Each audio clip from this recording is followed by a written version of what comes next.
So how have you been other than your nice trip to York? And that was lovely. I must admit, I'm feeling, I don't know, it's because I'm feeling a bit kind of like full of a cold and stuff at the moment. So I know can you tell I'm not with it at all.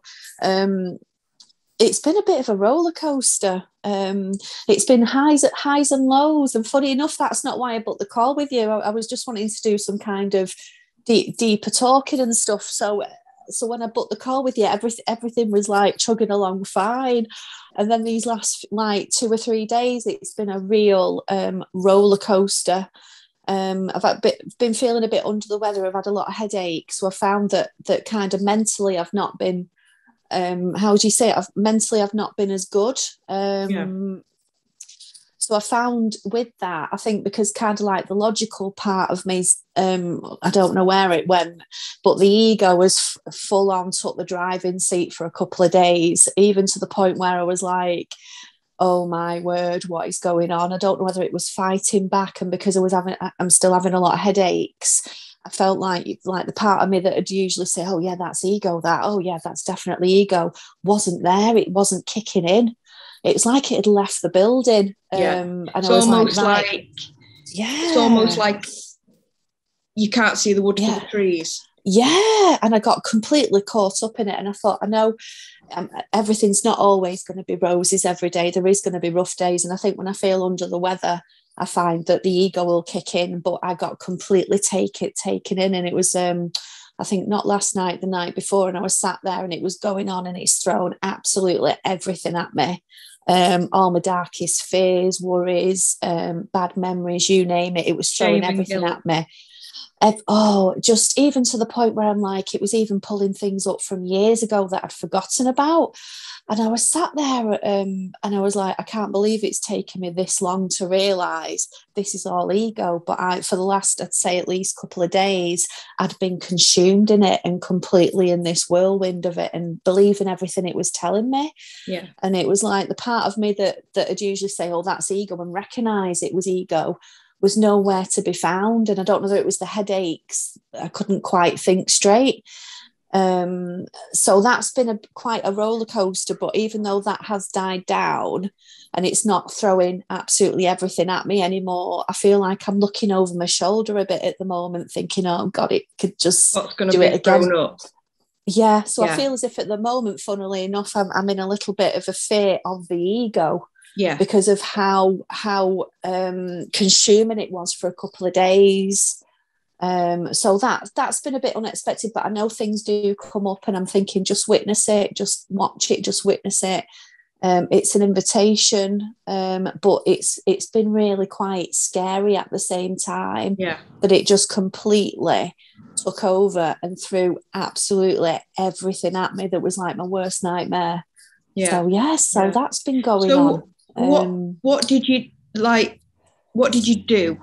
Like when it was like that, what did you do with it? I think with it, even though I tried not to jump on it and add to it, and I was trying to just watch it, some things it was throwing at me were quite unexpected from a long time ago. I did get caught up in it with the worry. What do you mean you got caught up in it? What does that mean? Well, I think I added fear to it when it was showing me a lot of like kind of bad memories, like anxiety memories from when I was really, in the thick of anxiety. And instead of just watching them, I added fear to it. And it was only afterwards I realised I'd done that. But at the time, I got very, very caught up in it and was quite fearful, and it was throwing more things at me. So I kind of believed it, I think. What if it's okay to get caught up in it? What if it's okay to believe in it? What if it's okay to get fear? What if it's okay to feel like you're falling apart? What if it's okay to feel like rubbish? What if that's okay? Yes. Yeah. Because I shouldn't be feeling like this, or if I was in a good witnessing space or whatever, is is piling it on. Yes. Oh yeah, definitely. Yeah. And little old ego, like a scared child, is popping its head up to say, don't leave me. Don't forget me.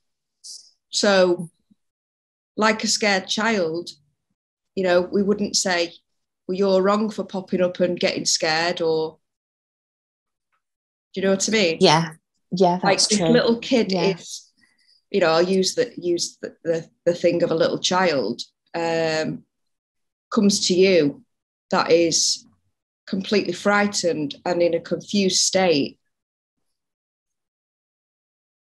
And we're going, oh my God, you shouldn't be doing this. I'm better than this. Yeah. Yeah. Yeah, that's true. Yeah. Because see, no matter what that would come to you with, you would accept it. And you know that in that accepting, that's the only way through it. Otherwise, you're dumbing it down, constricting it for it to come back again. It's only going to come back again if we say, go away, if we push it away, if we tell it to shush, if we ask it to wipe its tears away and pull its big girl pants up. Yeah? Yeah. And it's all right for confusion to come up. You know, we rest in that. In that moment, it's complete rest. There's no race, there's no rush. And it's okay. It's all okay. It's just a big wave on the ocean that's wanting to be seen. Yeah. The ego is the one that is scared.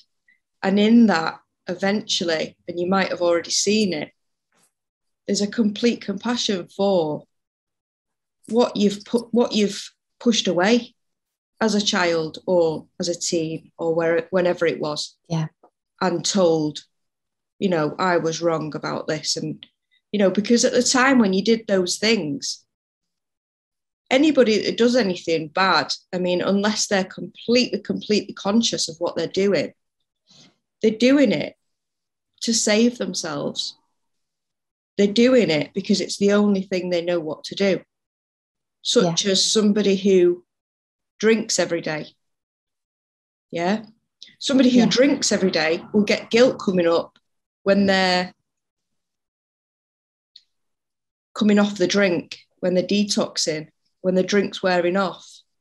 That guilt creates them to want to drink more to push it away. Yes. Yeah. Yeah. Yeah, that's true. And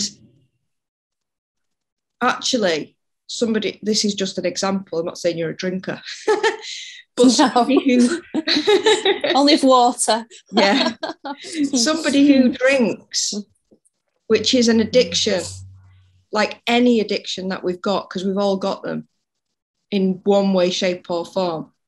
Any addiction is to get away from the pain and try to recreate the peace that lies within in the only way that we know how to. Yeah.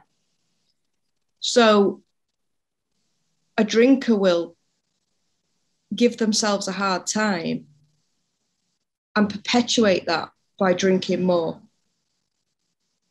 rather than looking at themselves, which takes guts. You know, it takes a lot to face these things. So you start to see that in yourself and in everyone else, there's a part of you that's trying to save yourself, and it's trying to get back to its original state, its natural state, which you've experienced in the only way at the time it knows how. Now, luckily for us, we've seen through that. Yeah. Yeah.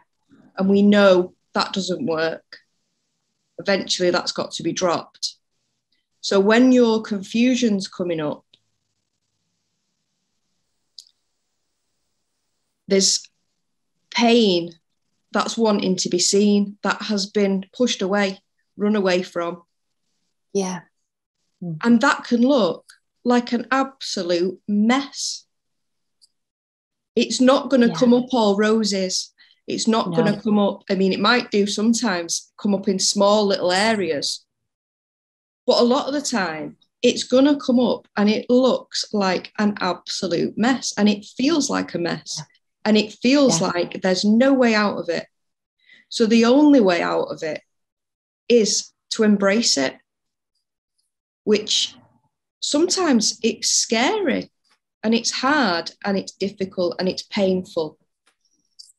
It is, and I think like your natural reaction kind of is to kind of shirk away from it, isn't it? Because I noticed that when I felt like it was dying down, I felt as if I was kind of bracing myself for it to come back in again, thinking, I've had these 2 days that have been like horrendous. Like you say, literally everything I've probably pushed away was all coming out one after another.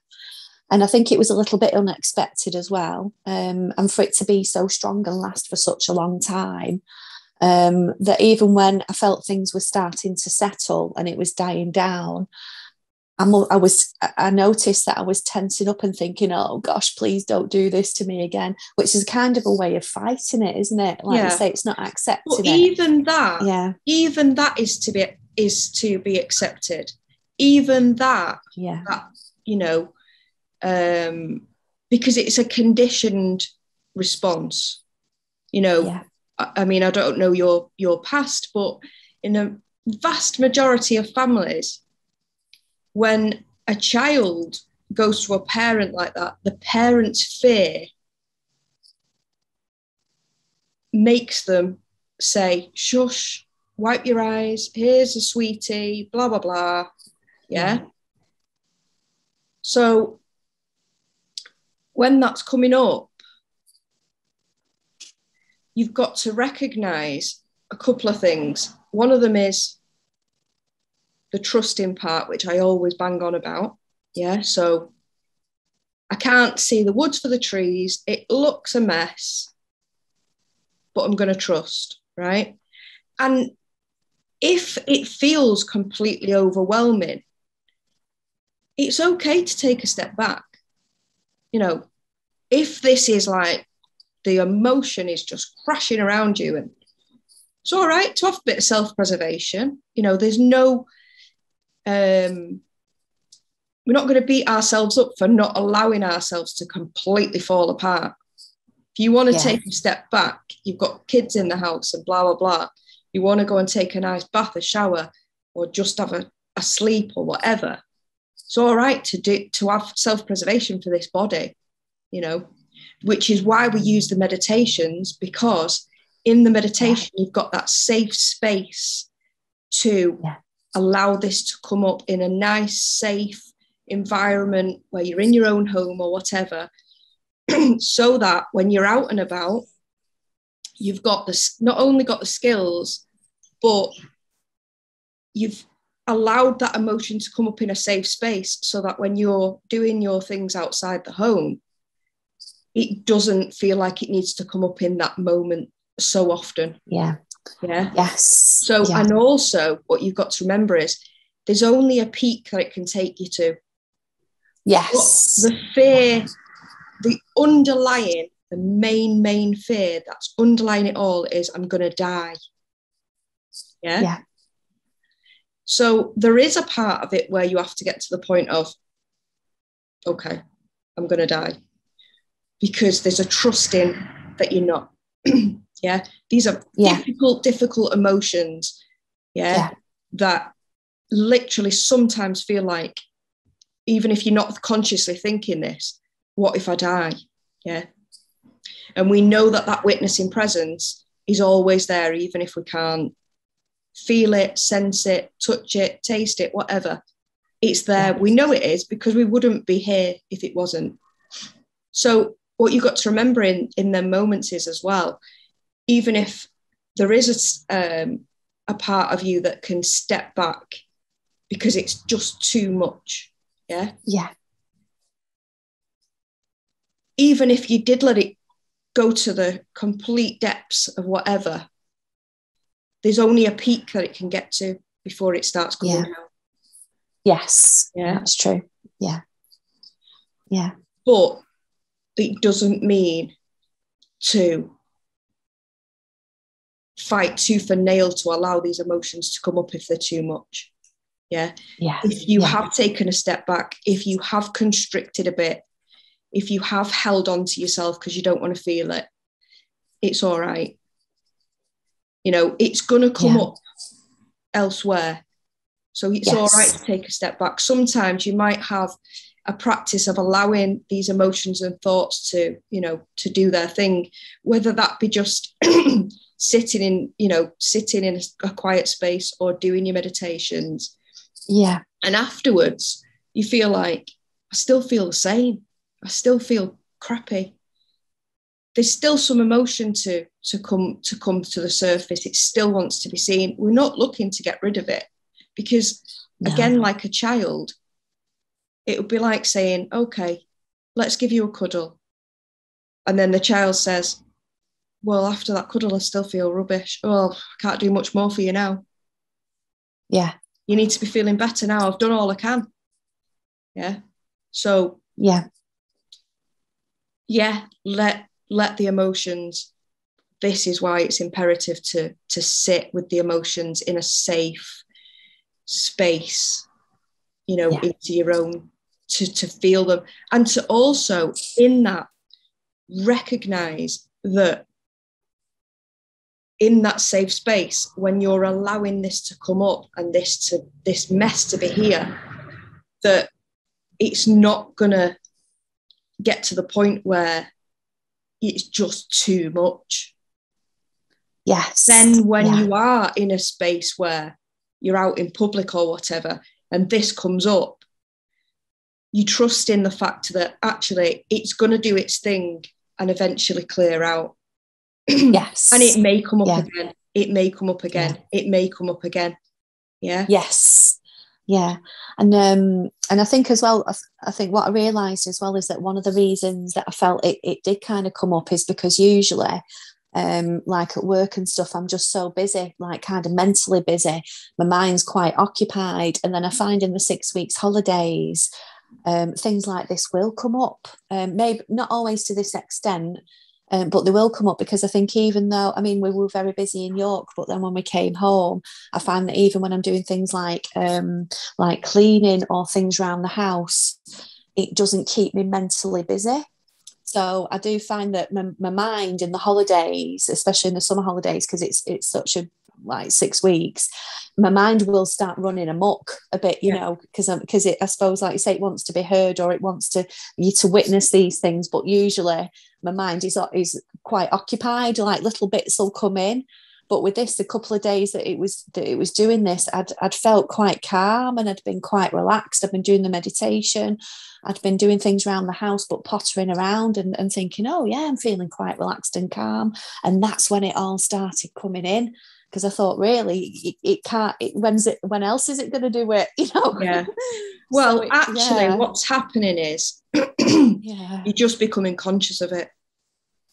So when we're going about our business and having a very busy life, you know, seeing lots of friends, going out partying, you know, shopping, whatever it is, working like a, you know, workaholic or whatever. Yeah. All that stuff is still there. Yeah. Yeah. It's just that you're becoming more conscious of it. You're feeling it. Now, what happens if we don't face it is this stuff will come up and we will use outside distractions to stuff it down, such as, you know, addictions or whatever it might be. Yeah. Chatting to lots of different people or whatever. And it's literally just because you're becoming conscious of it. That's all it is. Now, when we're doing other stuff and we're not conscious of it, this is when things like, I mean, I'm not like, not putting blame on anybody, but let's just put some examples on it. So things like a fight in the street might happen, road rage might happen. You'll see it all the time in people that are leading very, very busy, packed lives. Yeah. Where I'm fine, I'm doing this, I'm doing that. And then something will happen that's seemingly mundane to someone else, and it will blow up.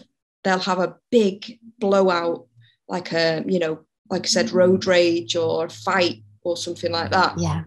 And it's like, wow, it's because all that's going on. Yeah. And all this emotion's going on, and it has to go somewhere. So it's projected out at something, which is fine. People are unconscious of this stuff until they become conscious of it. Yeah. So it's the only way they know how at that moment. Yeah. So when what I was just going to add to that, when you're going about your day, cleaning your house and stuff like that, and these emotions are coming up, it's, even though I said it's okay to hold yourself, in doing what you're doing,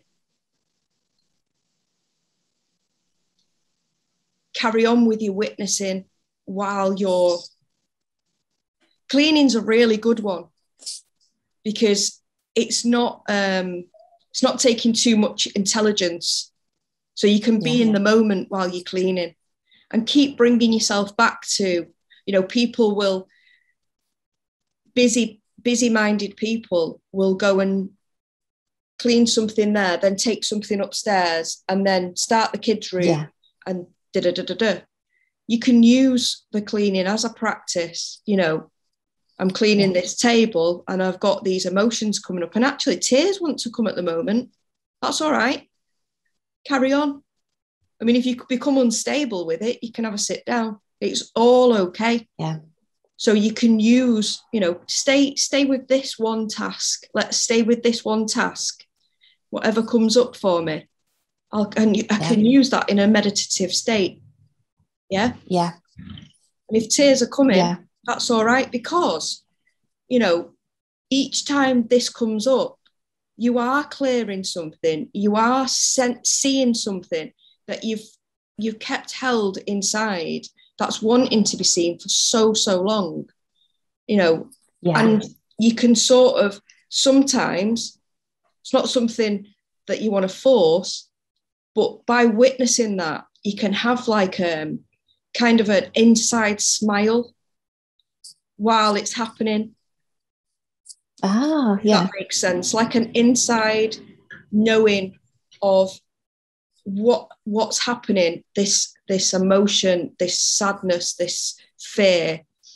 There's something that's watching it, and that's the safe space that's there, just watching. Even if you can't force your way to that, but it's there. There's a trust in there that I'm held, the process is ongoing. The process is here. I'm in it. Yeah. But there's that watcher, even if you don't see it right in that moment, if that makes sense.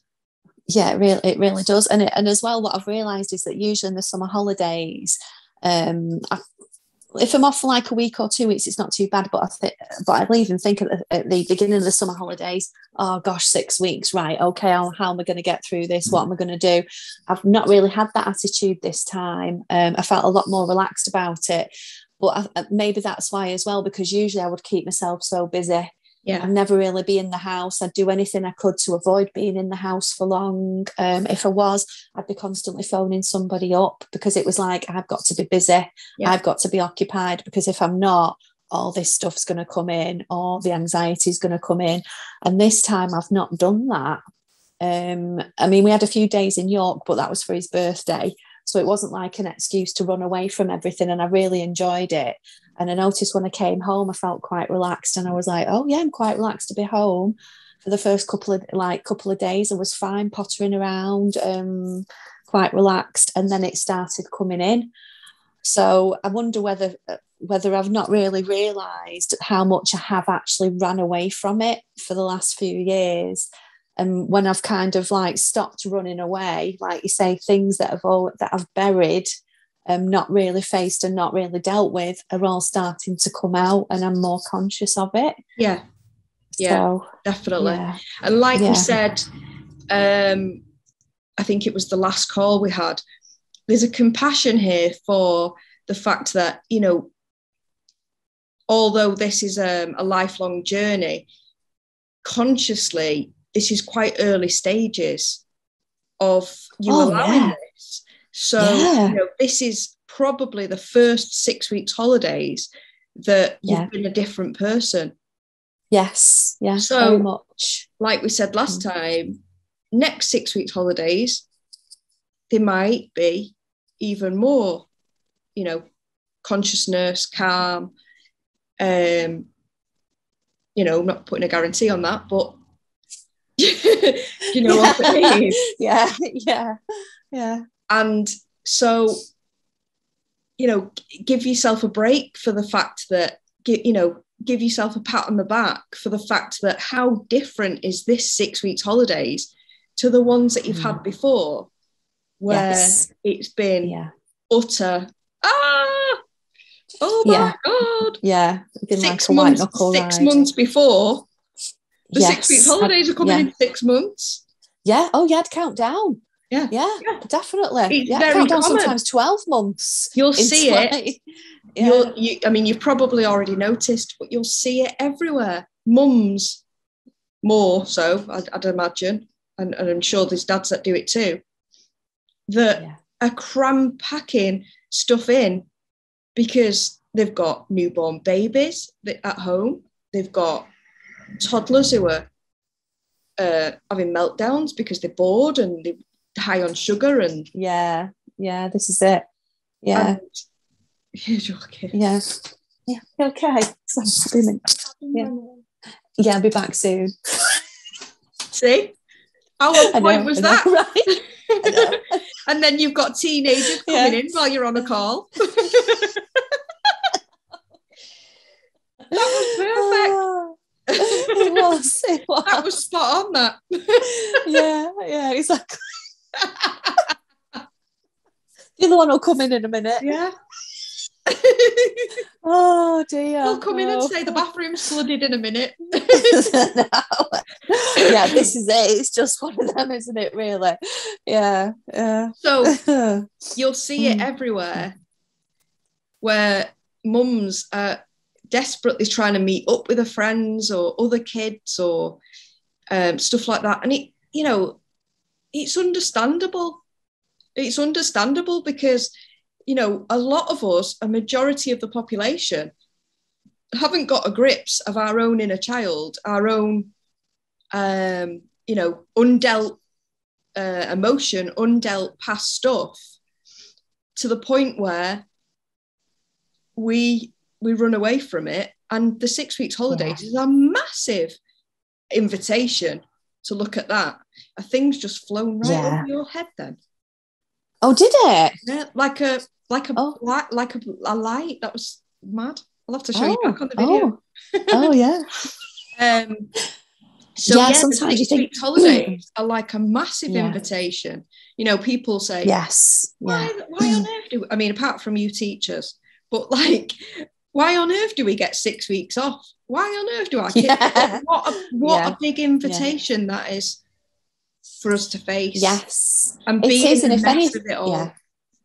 It is, and I realised as well that I nearly kind of did get caught up in feeling overwhelmed with that when I had these like couple of days when we got back from York, and like one of them, it was when I got to the evening and I was sat watching TV and the ego was still kicking in, and I think because I had a lot of headaches, my kind of logical side didn't let that. It's like, come on, it's ego, you know, it's ego, didn't kick in, and I was absolutely exhausted with it, like mentally exhausted, and I'm sitting there and I'm like, oh my word, it's been 2 days of this.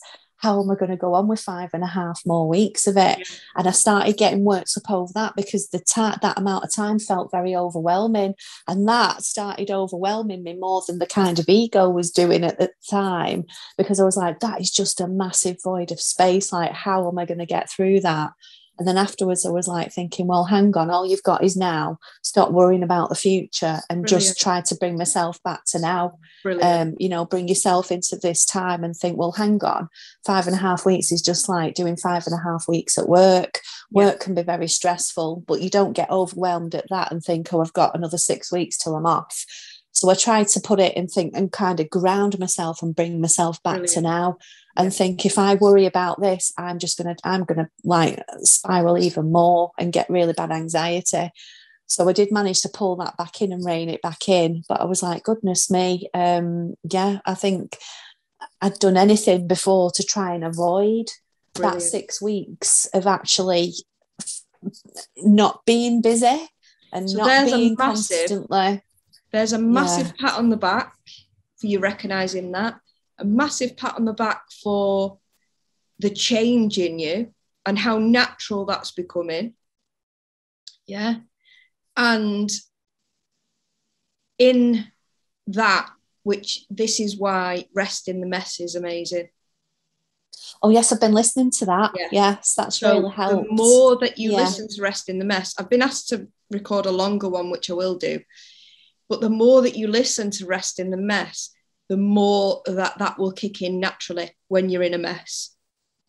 Yes. Yeah. Because people will get into a mess and they'll say to me, I'm in a mess, what do I do?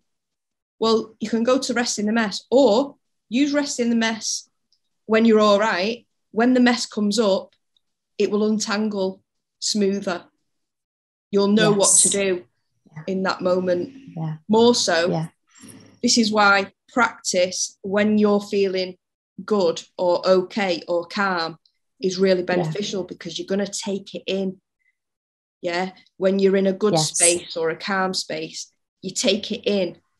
The guidance, you're taking in that guidance, and it's training you, like unlearning your old patterns, so that when the mess does come in, you've got the tool there from within. Remember it. But have you noticed that in what you did, as in not doing anything and just saying to yourself, all I've got is now, right this moment, have you found that brought you out of it quicker than before, without putting words into your mouth? Yes, I did. I must admit, I'd obviously it taken a couple of days for me to get to that point, but I thought, well, things just land where they land, and I know having a lot of headaches really affected like my thinking and everything. And I find sometimes that whenever I do feel like that, like headaches or feeling a bit unwell, ego will jump in the driving seat and just take over, and it can last ages. So the fact it was 2 days, I thought, oh, actually, that's really good that it was only 2 days. But I did find, like with that, as soon as I started thinking, oh, hang on a minute, all right, I'm future thinking, because that I didn't realize I was doing that at first, because I was like, how am I going to do this for another 5.5 more weeks? And I started feeling like anxiety building then, and thinking, oh, I'm getting overwhelmed, but hang on a minute, I'll one day at a time. So that just kind of landed on its own, and then it's as if my brain kind of went, oh yeah, hang on a minute, it is overwhelming, but you don't have to do 5.5 weeks all at once. It's one day at a time, and it is a long time, and but even just deal with now. So one moment at a time. My kids are fed. I'm fed. I'm going to survive. And the more that you do the practice, the more that you recognize that, the more that your inner wisdom will come to the forefront. So if there's thoughts, how am I going to do this with anxiety, because I might not be able to, this is just an example, but say for someone that's got a young child, how am I going to take them to the park because of this anxiety? How am I going to feed them or get their food from the supermarket? The more that you live moment by moment, it will arise from within what to do in those moments, such as, I've got nothing in the freezer for my little one, I need to go to the supermarket. Well, in this moment, actually, I could just nip to the corner shop and get some nuggets. Yeah. The child will survive, and I've given myself that space. Yeah. You know what I mean? Yes, very much. Because I think as well, we can be very hard on ourselves, can't we? Absolutely. And as well, I found after having like these days, and even today, I've still got a headache today and I don't feel 100%. And then I woke up this morning and I was beating myself up over that, thinking, oh, for goodness sake, you feel like this again. And I was thinking, we're just so hard on ourselves, really. Yeah, we are. Yeah. Definitely. Yeah. And the thing is, the more you go through this practice, the more compassion will come in for the ego. And in that, the ego softens. Yeah. Yeah. Because poor old ego is frightened, you know, and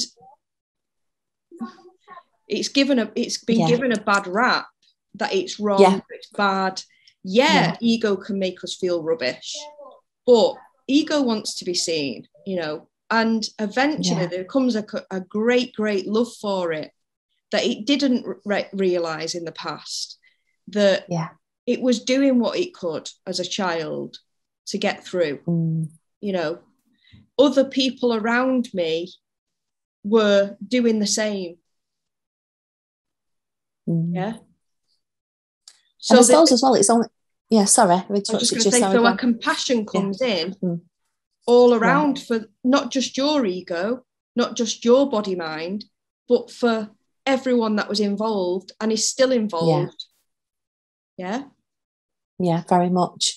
I suppose it's having a bit of an understanding for what it is and seeing it for what it is, isn't it? Because I suppose as well, it's just doing its job, because it is that kind of protective part of you. Yeah. That I suppose years ago you'd have been running from tigers and things like that. So it's only really doing its job. It's just got out of control, that's all. Yeah, that's all. Yeah. It's just taken the front seat, as you said. Yes. Yeah. And it thinks by the awareness becoming aware of itself that it's going to lose its position, it's going to die, it's going to be dismissed. So we have a gentleness to it and realize that it doesn't go anywhere. It just, you know, pipes down. Yes. Pipe down. It's like you say, it's like dealing with a child, isn't it, really? And very the more much that you ignore it, the more it's going to come fighting, because it wants some attention. Very much. And the attention that we give it is a gentle attention. It's a witnessing, it's a watching, it's an allowing. Yes. You're allowed to feel this, you're allowed to feel that. In that, it's like, it's like a relaxing back into itself. Yes. So in those moments where you've had days like recently, where you've had a couple of days and it feels like, oh my God, what on earth is going on? You know? Sometimes you have to have those days to see the extent of it. And it's kind of like a mass learning curve. Because where else can you go? What else can you do other than follow the guidance? Exactly. And recognize that it works. And in that recognizing, it builds a trust in it. Because I know for you and for loads of people, it's like, is this real? You know? Oh, yeah. Am I going to loop here or what? Or, you know, do I trust this?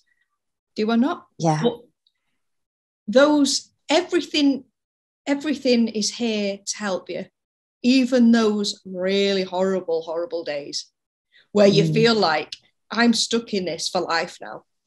I can't see clarity and I'll never see clarity again. Yeah, exactly. I mean, isn't it?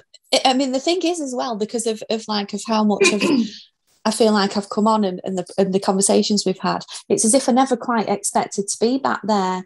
But then I'm thinking, well, yeah, it is because it's like experience, isn't it? It's human. It's not going to be all moonlight and roses. But when you're caught up in it, you're like, oh my word, you can't see anything else. No. Like you said, you can't see the wood for the trees. But have you also noticed when you're in a really, really clear, everything's amazing, you feel like that's forever. Yes, very much. You do. I could never have a bad day again. Yeah, because this is amazing. Yeah, you do. You're just like, that's never going to be back there. Yeah. So it is. It's very swings and roundabouts, isn't it? But it is like this. Yeah. So it's like this. Yeah. Yes. Yeah. But for a majority of people or a lot of people, it's like this. Yeah. Now, the more we practice what we're doing, the conversations and the meditations and the group and everything, you will always get little. Yeah. Yes. And then there might be a whew, like you've just had. Yeah, very much. In that, trust. It's all about trust. It's all about using what you know. It's all about doing nothing. Yeah, that's true. That's true, isn't it? And I suppose it just shows you as well that you don't quite know kind of what life's going to throw at you either, you know. And it's just like you say, witnessing it. And then I felt when it did settle and my headache was going and I could think a bit clearer, I did hear those words, just witness it. Because you think even though it will become a practice where I'll just do it automatically, sometimes I do need to hear the words myself of myself, reminding myself, just witness it. Yeah. And that hadn't come in because I'd had this massive headache and couldn't think straight. And I was thinking, but then that's simple in itself, just reminding myself, just witness it. Yeah. Is all I need to hear, really. Yeah. But I wasn't hearing those words at the time. Yeah. So it is a very, very gentle approach, isn't it, really? It is. That you've just got to hear at the time. And the gentle approach is one that we're often not used to doing. Yeah. So it feels really weird sometimes. Being gentle with yourself feels odd at times. Yes, it does. It does. Yeah. And there's a couple of things that I wanted to point out on that is, one thing is the ego is so sneaky, right? Oh, yes. That it will tell you that it's the witnessing presence. Oh. So it is like, I'm keeping you safe. Yeah. I'm keeping you safe. I'm the one that's, follow me, I'm keeping you safe. Yeah. This is why the meditations are so important, because you recognize what's you, what's not. Yeah, because I suppose because I suppose as well, because it is all the kind of like about protection and fear. I mean, I for a long time kind of thought it was a bit like having a security guard, but then they didn't feel, but the security guard didn't make you feel very good. It was like a wrong kind of security guard. Absolutely. It was like, oh my word, everything's really dangerous. Absolutely. Even that they thought was safe is now really dangerous. So I was like, oh my word, it's like overboard, too protective. Yeah. Just completely overboard. Yeah. Yeah. Yeah. Absolutely. That's a brilliant analogy of it. Yeah.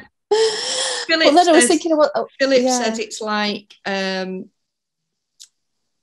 salesman that comes to your door and it's like trying to sell you all these amazing things that are going to fix your world, and no thank you. Yeah, indeed. And you don't feel any better. If anything, you feel worse. Yeah.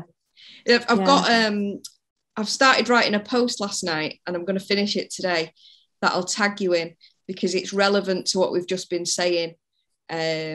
So about, I think you just said something along the lines of, I can't remember what you said now, but it basically there's a flow that comes with life, right? And you realize that actually ego isn't in control. It's trying to be in control.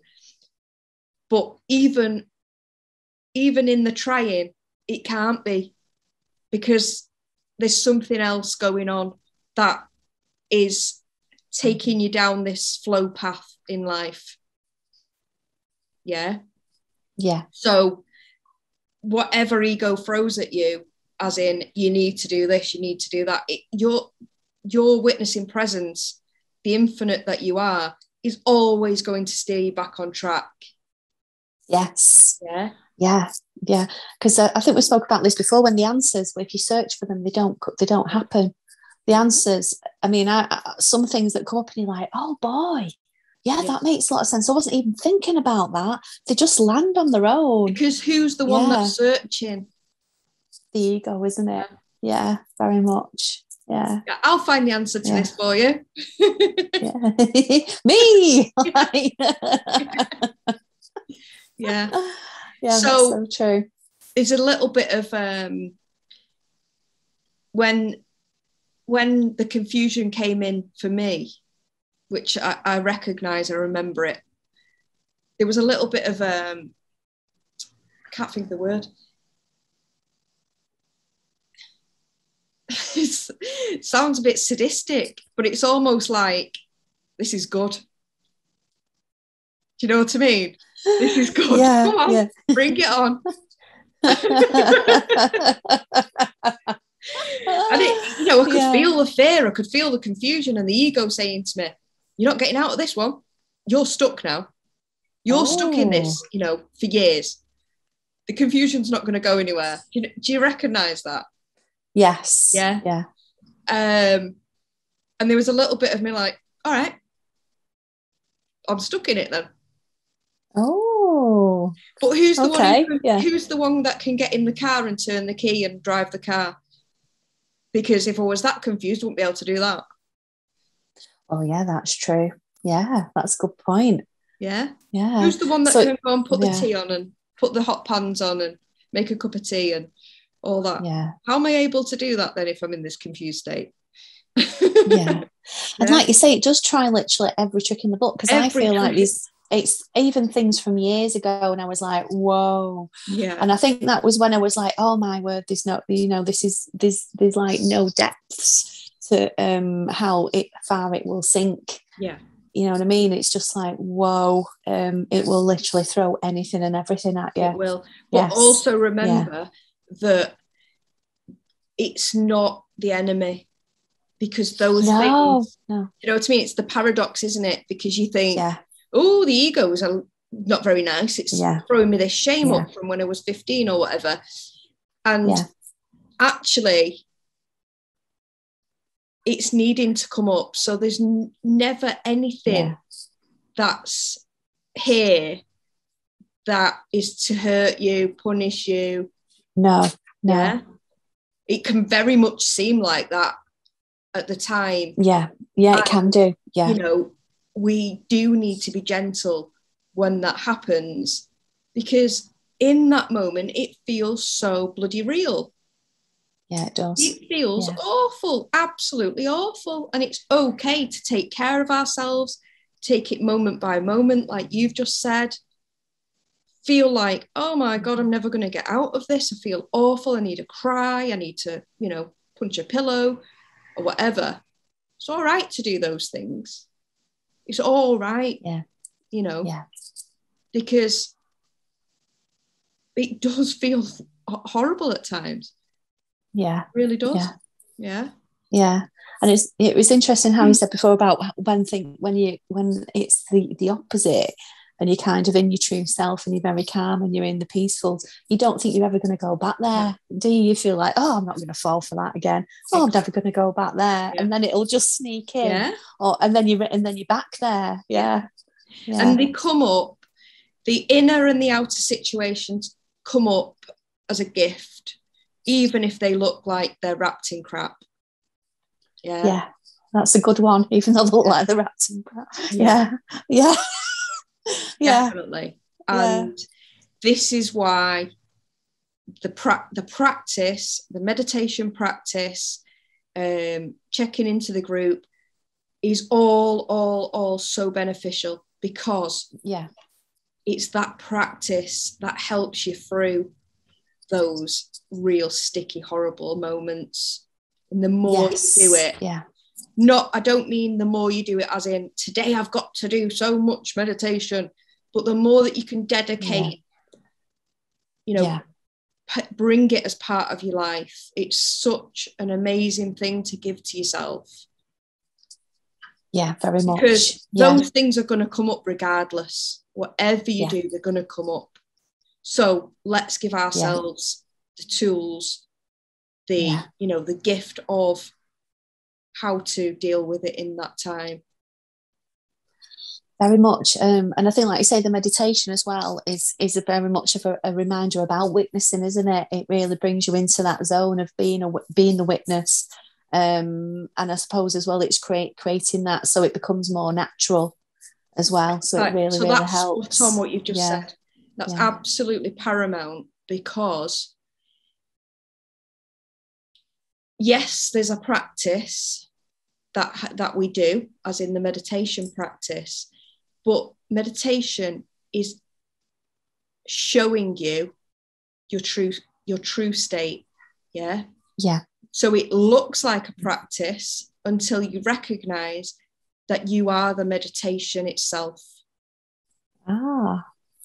So when I've recently done a 50-minute body scan. I don't know if you've tried it yet.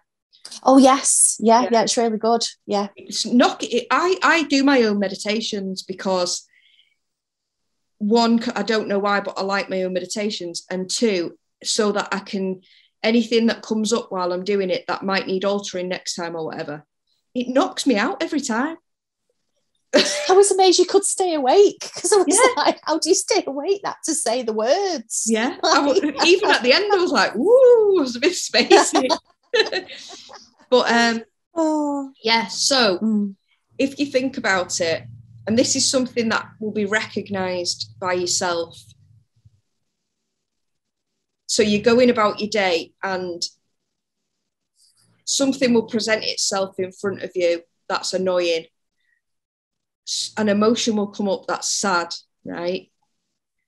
Now, becoming the meditation, you deal with it moment by moment as a meditation.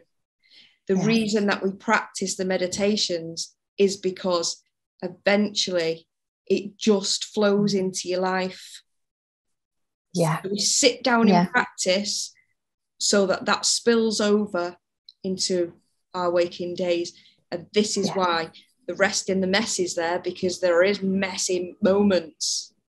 Yes. Yeah, that's true. Yeah, it does. And it really helps, because I found that when things were bad and I was thinking, I was here, there and everywhere and not feeling like I could concentrate, I was listening to them and thinking, well, all right, even though everything's very busy right now, it won't be busy forever. So so it does really help. And that's a change, isn't it? Yeah, very much. Because what can happen before was, I'm in this high emotional state, I'm in this high anxiety, there's all this shame and guilt coming up. Oh my God, what about this? Oh my God, I need to think about this, I need to think about that. So you're piling more on. Doing this witnessing practice sort of stops us in our tracks. It does, definitely. If that needs to come up later, it can do, but right now I'm coming back to this moment. And I am not in any way, shape or form dismissing how awful it is at times, because it is. But we carry on with our practice and we trust. And I can see the trust is growing in you all the time. It is, because I messaged you, didn't I, about how I had an experience as well. So at the same time, do you want to tell me about that? It was honest to God, and it was one that when I was up there, I was like, I didn't feel like I was ever going to come out of it, and it was really mad, because I think I was in the midst of all this, and I think it was the end of the second day where I was just like, oh, for goodness sake, things can't get any worse, this, that, and the other. And I remember, I think I'd just read something about some experiment that they did where particles behave differently. And this gave me goosebumps, depending on whether somebody was watching them or not, whether they were being witnessed. And this was particles in an experiment. So they were saying that like particles must be connected or must have some sort of awareness, some consciousness, something to do with infinite consciousness with these particles. And I read it and I got absolute goosebumps, and I sat there and then I just looked out the window and I was like, oh my word, I felt like I can't even describe it. It was like all of a sudden, as if I felt like I rose up, like mentally. I was looking down on my body and I thought my body's just a vessel. My body's just a means of getting about. And I was like, whoa. And I was up there and I felt as if something else was looking through my eyes, but as if I was absolutely, and then all of a sudden everything was very, very neutral, very, very calm. And I was like, I completely get this. I completely get it. I know why those particles, because the particles were connected to the consciousness.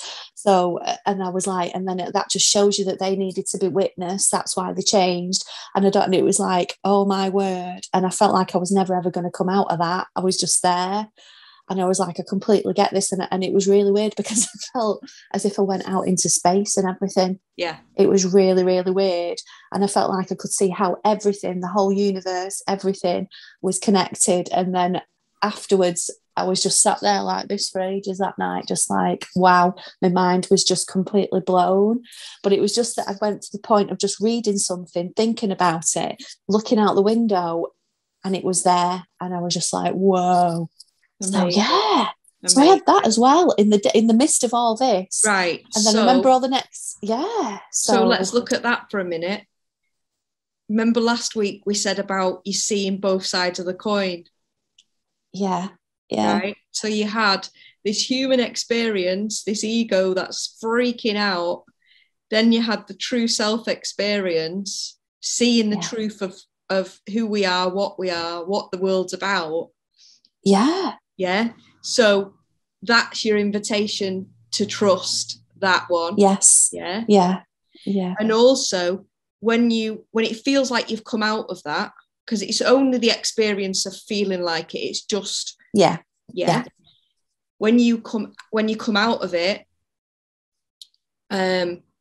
it's about giving yourself space to integrate that.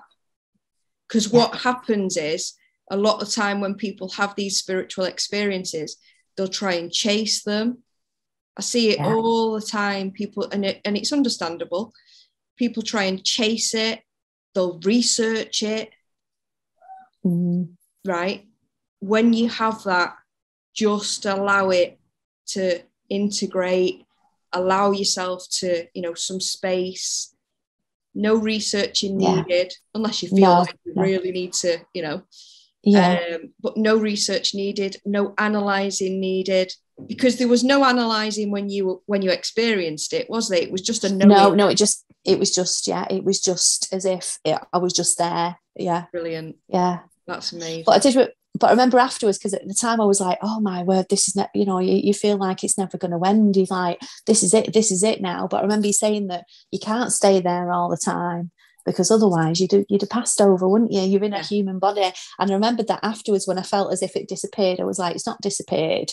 It's just that, I'm not seeing that at the moment. So I do remember your words, in between calls.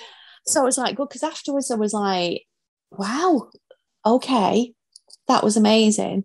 How do I find that again? At first, and then I was like, no, you can't find it. It just kicked in on its own. Yeah. And I know I'm saying kicked in. I know it's just, I suppose, my way of trying to explain it.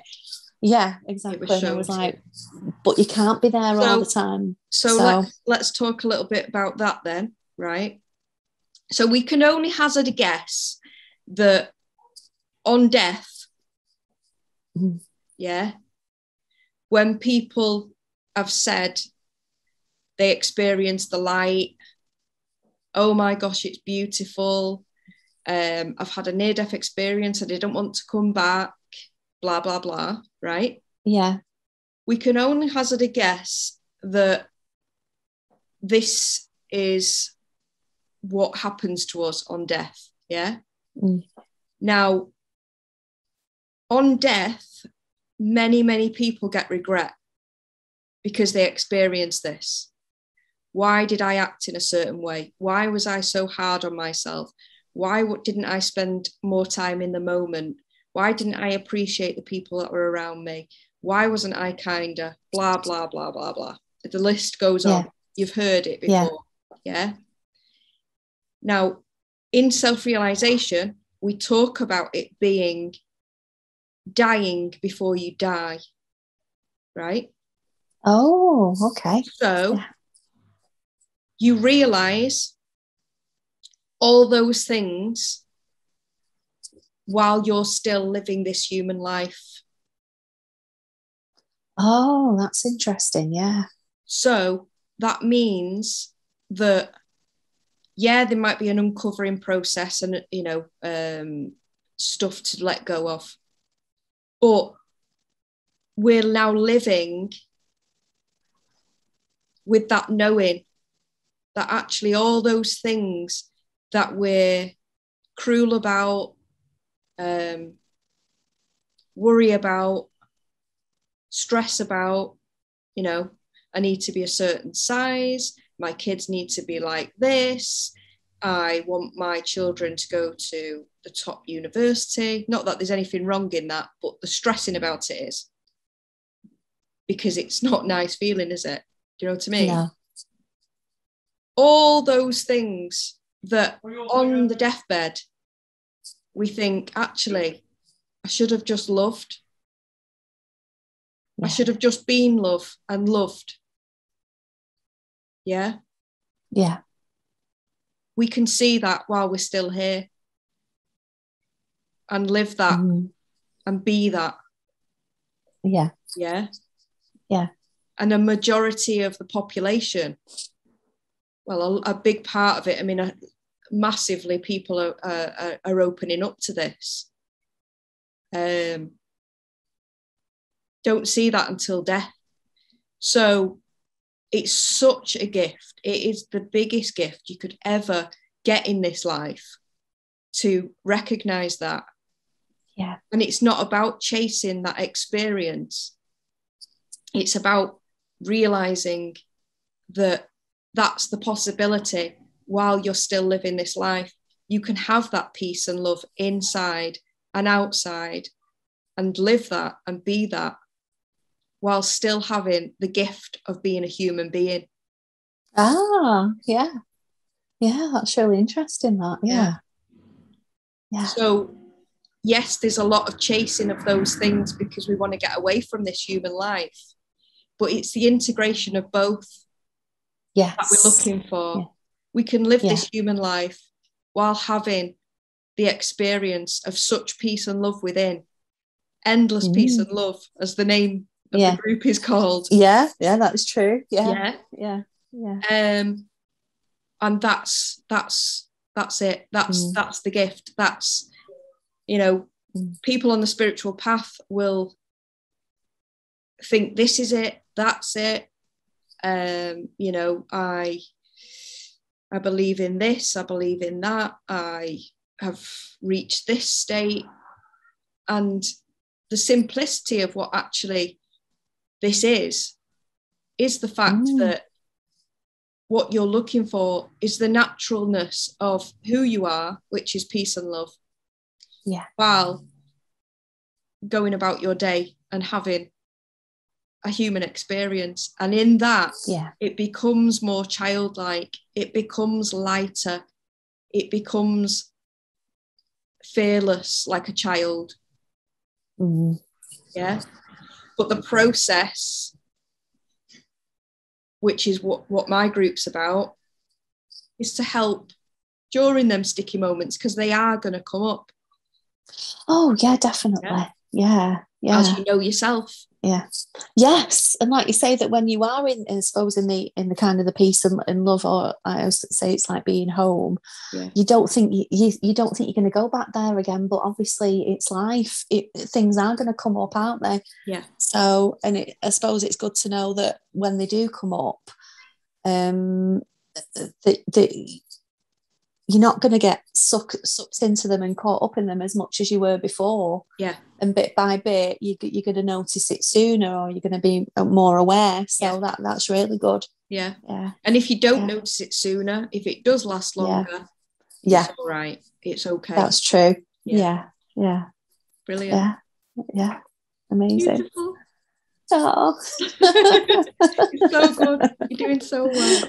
Is there anything else you want to do? Oh, you are. You're doing amazing. It warms my heart. Oh, really? Oh, yeah, thank you. Absolutely. No. Fantastic.